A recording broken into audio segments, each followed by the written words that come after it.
no kurienes jūs abi esat? Es esmu no Liepājas, bet studiju dēļ, un tagad jau arī darba dēļās pārvācies uz Ventspili. Pats arī esmu liepājnieks, bet tieši tagad nesen esmu uzsācis studijas Ventspilī par jaunu uzņēmēju, un tāpēc arī tagad atrodos Ventspilī. Strādāju Ventspils digitālā centrā, kur es pasniedzu bērniem no 1. līdz 2. klases dažādas pulciņas. Programmēšana, robotika, kaut ko veidot, 3D modelēšana un tāda veida lietas, un brīvajā laikā attiecīgi strādāt pie šī projekta. Mēs esam izveidojuši LED lenti, galvas lenti, kā man kāds viņu nosaucis, jeb laitec. Tā ir lente, kuru lietotājs uzvelk uz galvas, un tā spīd gaismiņas apkārt. Un tad, tiklīdz viņš ir ieslēgts, tajā brīdī viņš sāk uzsver apkārtējās skaņas, iecerēja gadījumā mūziku, un tad viņš to skaņu apstrādā, un tad dinamiski veids animācijas atkarībā no mūzikas ritma.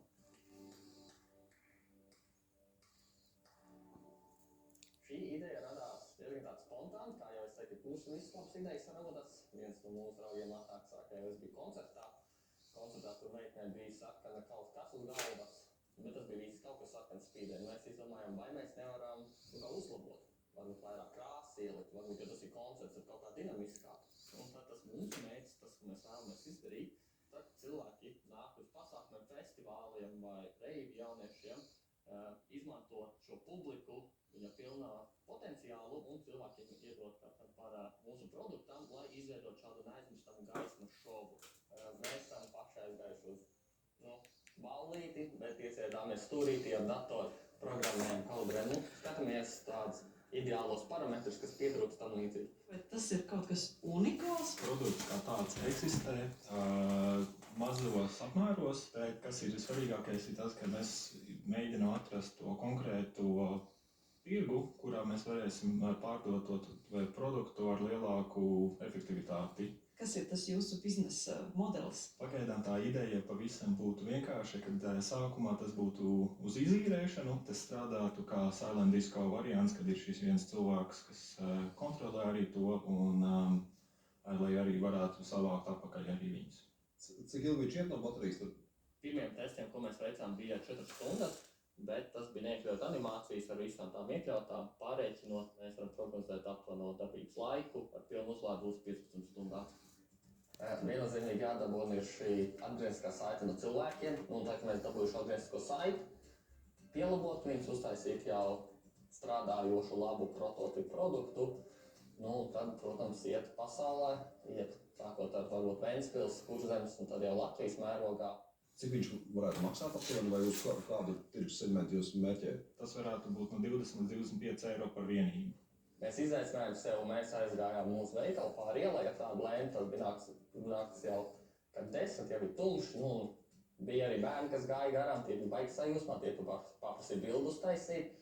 Arī tādi brīži, kad tu iziet publikā ar šādu produktu, un cilvēks skatās, jautā, apgrozās, tu saprot, tas ir kaut kas tāds, ko ikdienā cilvēki neredz, un tad kaut kas tur slēpjas tādā visā. Cik daudz vēl jums ir jāiegulda, lai varētu sākt viņu testēt? Ja testēšanas laiks patiesībā mums pat ir sanācis. Mēs esam aizgājuši uz vietējo pasākumu, kas tika rīkots, iedavām vienai meitenei. Viņa bija sajūsmā, jo tajā vietā, kur mēs iedavām, tad bija diezgan tumšs, tur bija spoguls, tādēļ viņa redzēja sevi, tur bija mūzika, viņa bija uzmanības epicentrā. Un tāpēc viņa bija tāda pārlaimīga staigājot apkārt, un visi uz viņu skatās, un viņa dejojot pie tās mūzikas, viņai tā gaisma arī mirgo ar to mūzikas ritmu, tad viņai bija sajūta, ka viņa ir tiešām tajā visā mūzikas pasaulē iegrimusi iekšā ar visām gaismām. Jūsu sapņos un ambīcijās, cik liels šis ir, vai tie ir visi pasaules lielie koncerti un festivāli, vai tas ir vairāk, tā kā jūs redzat, tāds Latvijas izmērs?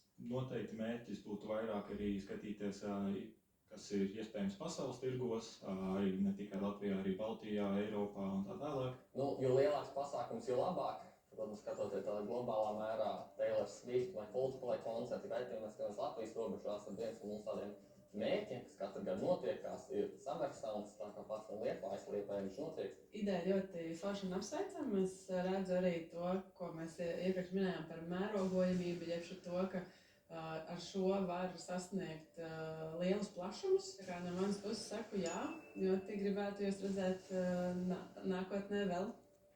Es arī skatos pozitīvi.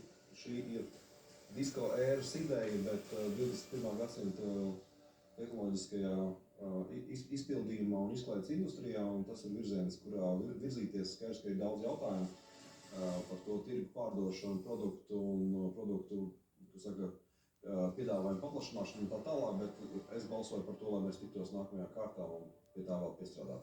Es arī dodu zaļo gaismu un gribu jūs redzēt vēlreiz. Un tad, ja mēs tiekamies vēlreiz, es droši vien gribētu redzēt, kā tieši jūs redzat to pārdošanas modeli. Ja? Kas būs pirmie soļi, uz ko jūs strādāsiet? Paldies! Paldies jums! Paldies! Jautājums.